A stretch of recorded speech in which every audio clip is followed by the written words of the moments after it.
امام حسین علیہ الصلوۃ والتسلیم کی شہادت نے حق، آزادی اور ظلم کے خلاف جو مزاحمت ہے اس کو کس طرح نئی جو ہے وہ زندگی بخشی ہے؟ ڈاکٹر صاحب، میں سوال کے جواب میں اختصار کے ساتھ یہ عرض کرنا چاہتا ہوں کہ ایک ہوتی ہے کوانٹٹی ٹھیک ہے، اور ایک ہوتی ہے کوالٹی۔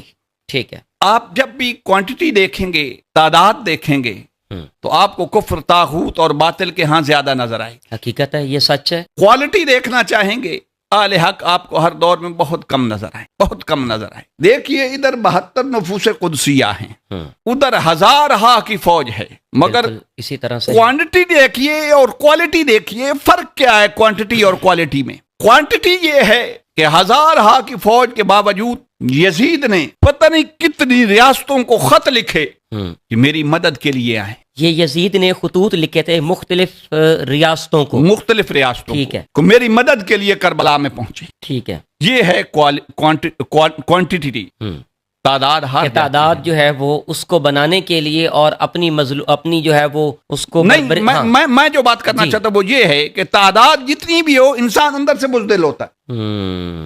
باطل ہمیشہ اس کی جڑیں کمزور ہوتی ہیں، اس کی بنیادیں کمزور ہوتی ہیں۔ باطل کا غلبہ ہمیشہ عارضی ہوتا ہے، دامی نہیں ہوتا، مستقل نہیں ہوتا۔ اور کوالٹی یہ ہے کہ 72 افراد ہیں 1000 ہا کے سامنے، آقا حسین چراغ بجھا دیتے ہیں، فرماتے ہیں کہ روشنی میں کسی کو جانا ہو تو مجھ سے شرمندگی نہ ہو، میں چراغ بجھا دیتا ہوں، تم نے میرا ساتھ نبھایا، اب آخری رات ہے، جو جانا چاہتا ہے چلا جائے۔ آپ کے بچے بھی ہوں گے، بوڑھے والدین بھی ہوں گے، گھروں میں مجبوریاں بھی ہوں گی، تو جو جانا چاہتا ہے میں نے چراغ بجھا دیا ہے، اٹھ کے چلا جائے۔ اور ساتھ فرمایا کل قیامت کے دن نانا سے اس کی شکایت نہیں کروں گا۔ سبحان اللہ، سبحان اللہ۔